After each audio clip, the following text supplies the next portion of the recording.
میں ہوں آپ کا میزبان ارشد شریف. میں ایک پاکستانی ہوں اور آپ کو تو معلوم ہے ہم پاکستانی بہت غیرت مند ہوتے ہیں. ہم اتنے غیرت مند ہوتے ہیں کہ اگر ہماری ماں، بہن یا بیٹی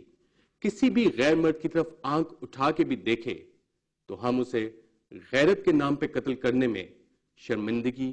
اور ہچکچاہٹ محسوس نہیں کرتے. لیکن جب ہماری ماں، بہن یا بیٹی کی عزت، آبرو لوٹی جاتی ہے یا اسے اجتماعی زیادتی کا نشانہ بنایا جاتا ہے تو ہم غیرت مندان شہر افسوس کا اظہار کرتے ہیں اور اسے بد کردار کہہ کر معاملہ دبانے کی کوشش کرتے ہیں. اسکول کی کتابوں میں ہم نے اکثر پڑھا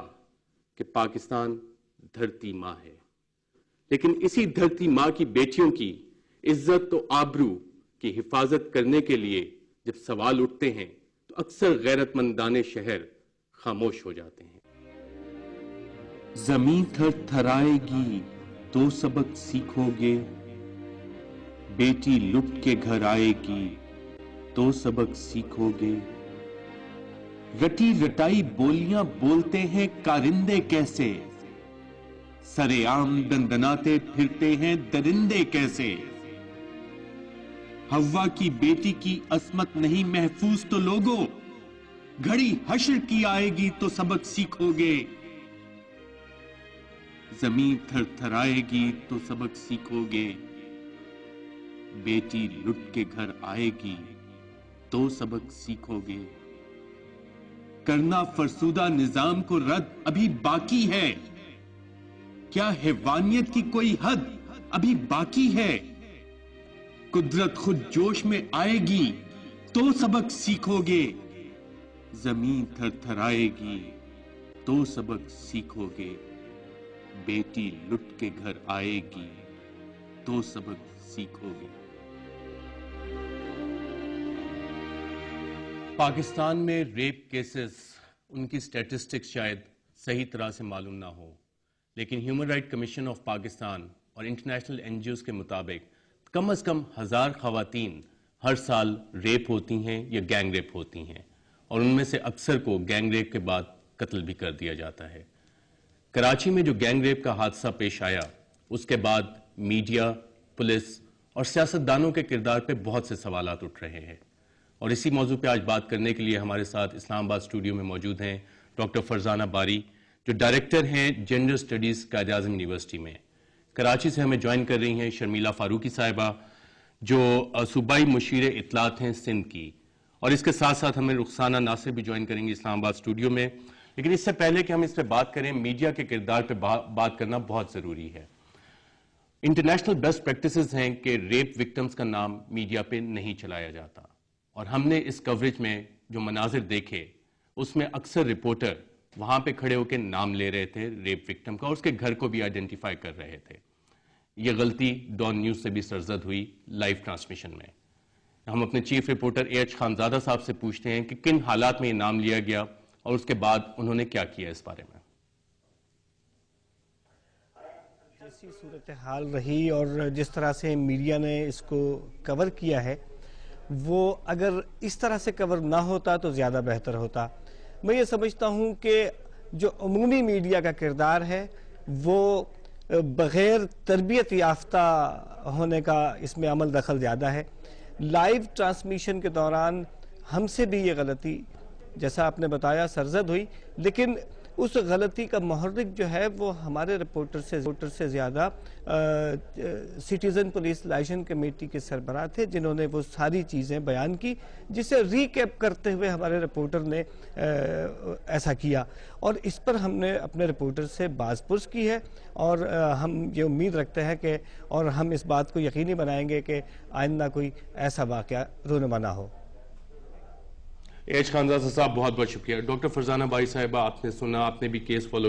الیکٹرانک میڈیا کی جس طرح سے مشروم گروتھ ہوئی ہے، ایچ خانزادہ بھی کہہ رہے تھے شاید ٹریننگ نہیں، اور ریپ وکٹمز کا نام کل جس طرح سے لیا گیا، ان کے گھر کو آئیڈینٹیفائی کیا گیا، کیا یہ کسی بھی مہذب معاشرے میں جائز ہے؟ اور اس میں پولیس والوں نے بھی یہی کام کیا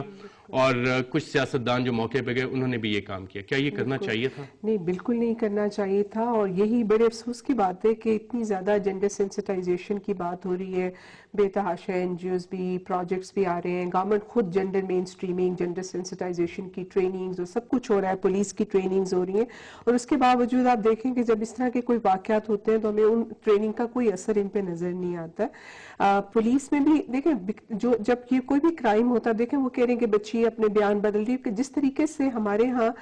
जब ये कोई केस रिपोर्ट होता है तो जो सारा फोकस है वो विक्टिम के ऊपर आ जाता है। मीडिया भी कोशिश करता है उसको सेंसेशनलाइज करने की, कि वो विक्टिम को देखेगा, उसके घर वालों को, बजाय इसके कि क्राइम पे फोकस हो, और क्राइम को जो जुर्म हुआ है और जिन्होंने जुर्म किया है, जो सरजम, बजाय इसके क्या फॉलो करे पुलिस को, कि पुलिस क्या कर रही है, इन्वेस्टिगेशन किस रास्ते पे चल रही है, मतलब उस प्रोसेस को फॉलो करने के बजाय जो एक जुर्म हुआ है, सारा जो फोकस है, आपके सियासतदान भी भाग भाग के मीडिया की वो फोर्स जफर मोज लेके वही विक्टिम के घर पहुंच जाते हैं, और उससे ये है कि विक्टिम जो कि खुद जिसके साथ वो एक हादसा हुआ है और उसमें वो एक ट्रॉमा से ना सिर्फ वो खुद गुजर रहा होता है, उसकी फैमिली और सब लोग, और उसके साथ फिर पूरा एक पब्लिक की अटेंशन। और आपको पता है कि हमारे कल्चरल कॉन्टेक्स्ट के अंदर, मतलब अगर बच्ची का कोई कसूर नहीं है और फिर अगर ये वाकया हुआ है और पब्लिक उसमें गया, तो उसकी जो फ्यूचर चांसेस होते हैं जिंदगी, एक नॉर्मल जिंदगी गुजारने के, उसमें तो ये बहुत ही इंपॉर्टेंट है कि उसकी जो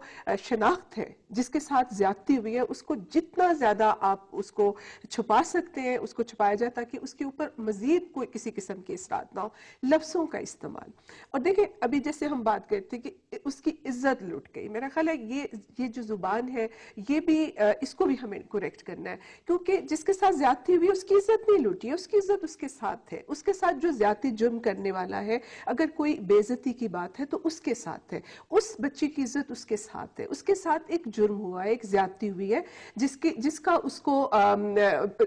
उस हवाले से मतलब उसको इंसाफ मिलना चाहिए। और अगर हम उस बच्ची के साथ अपने मतलब एक माशरे की बेइज्जती है, माशरे की बेहिसी है, माशरे को स्टिग्मेटाइज होना चाहिए बजाय इसके कि जिसके साथ अगर हम कहते हैं उसकी इज्जत एज इफ कि हमने उसको वो डिप्राइव, जैसे कोई इज्जत ऐसी थी जो चीज उठा के, वो तो उस बच्चे की इज्जत उसके साथ है और महफूज है। अलबत्ता ये है कि जिसने ये जुर्म किया है, बेइज्जत तो वो शख्स है, इज्जत तो उसकी खराब हुई है या उसके खानदान की खराब हुई जिसने ये काम किया। तो मेरा ख्याल है ये जो एक सेंसिटिविटी होती है ना रिपोर्ट के, ये रेप का केस हो या जो भी जेंडर बेस्ड मेरा ख्याल है वायलेंस के केसेस है, उसके अंदर जिस किस्म की सेंसिटिविटी रिक्वायर्ड होती है, जिस किस्म का प्रोफेशनलिज्म ना, वो हमें अभी तक बदकिस्मती से मीडिया में भी अभी तक वो हमें इतना नजर नहीं आ रहा है, पुलिस में बिल्कुल नजर नहीं आता। और सियासतदान तो ऐसे इंसिडेंट्स का मैं समझती हूँ बिल्कुल वो एक उसको सियासी मकासद के लिए इस्तेमाल करते हैं, और उनमें बिल्कुल ये नहीं होता कि उसके असरात जो हैं क्या पड़ेंगे, बनफी असरात। शर्मिला फारूकी साहिबा, आप भी कल इस वाक़े के बाद प्रेस कॉन्फ्रेंस आपने भी की और आपके नाम से भी मीडिया पे ये नाम चला, क्या ये जायज था कि इस तरह नाम आइडेंटिफाई किया जाता? जी Arshad, thank you for picking up this topic today, और आई थिंक इसकी बहुत अशद ज़रूरत है कि हम अपने अपने किरदार की जानिब ज़रा देखें। कल ये वाक़या तकरीबन सुबह के टाइम हुआ है, और उसके बाद जिस तरीके से मीडिया पे ये बात पहुंची है, हमने भी इसे मीडिया पर ही देखा। उसके बाद ये हुआ कि तकरीबन कोई 1 बजे से लेके मैं जब वहाँ पर शाम के 8 बजे 7:30 के करीब मैं जब वहाँ पर गई हूँ, तो उससे पहले ही मीडिया पे लड़की का नाम, लड़की के साथ जो एक और खातून थी उनका नाम, उनके साथ जो एक और लड़का था उसका नाम, बल्कि यहाँ तक के चंद एक मैसेजेस सर्कुलेट होने लगे लोगों के मोबाइल फोन्स के ऊपर, यहाँ तक के लड़की के किरदार और उसके काम के बारे में बातें आने लगी, न जाने क्या क्या बातें आने लगी। यहाँ तक भी आने लगा कि बाकायदा एक ग्रोह है कराची में जो ये बाकायदा वारदातें करता है, और एक खौफ हरास भी फैलाने की कोशिश की गई। लेकिन जहाँ पर टेक्नोलॉजी के हवाले से हम बात करते हैं कि बहुत एडवांस हो गई है और इसके बहुत सारे फवायद हैं, वहाँ पर इसे मिसयूज भी किया जाता है। मैं जब वहाँ पर गई थी, मुझसे पहले CPLC चीफ वहाँ पर थे, DIG साउथ वहाँ पर मौजूद थे, तफ्तीश हो रही थी, और लड़की जो बात करना नहीं चाह रही थी उसकी बुनियादी वजह ये थी कि बाहर इतनी मीडिया जमा थी, और आप यकीन करें कि DSNG वैन्स लेके आप लोग तमाम लोग खड़े थे, इंक्लूडिंग योर ऑनरेबल चैनल। और उस वक्त इतनी प्रॉब्लम हो रही थी कि मुझे वहां से भी फोन आया कि जी इतनी मीडिया यहाँ पर है और हमारे लिए प्रॉब्लम हो रहा है लड़की को बाहर निकालना या उससे बात करना, और वो हाइपर हो रही हैं इस वजह से, क्योंकि वो मीडिया में ना चाहती हैं कि ये स्टोरी बाहर निकले। और जो मेरा वहां जाना हुआ, लड़की से मैंने बात करी तो आप यकीन करें कि लड़की की हालत उस वक्त ये थी कि वो इतनी वॉलेटाइल थी कि वो किसी की भी शक्ल देखना नहीं चाहती थी। She was very hyper, it took us a long time to calm her down, और उसकी एक ही दरखास्त थी कि जी मीडिया से मुझे बात नहीं करती, मीडिया को यहाँ से भिजवाए। उसके बाद देखें ہمیں تو پتا ہے کیونکہ ہم وہاں پر بیٹھے تھے, ڈی آئی جی کو پتا ہے, جو انویسٹیگیشن کر رہے ہیں ان کو پتا ہے کہ اصل حقیقت کیا ہے, کیا ہوا کیا نہیں ہوا, لیکن یہ ہمارا کام نہیں ہے کہ میڈیا کے سامنے آ کے باہر بتائیں. ہماری کوشش یہ تھی کہ کسی طریقے سے میڈیا کو ہم ایک حد تک سیٹسفائی کریں, اور وقفے کے بعد جب واپس آئیں گے تو اپنی گفتگو جاری رکھیں گے.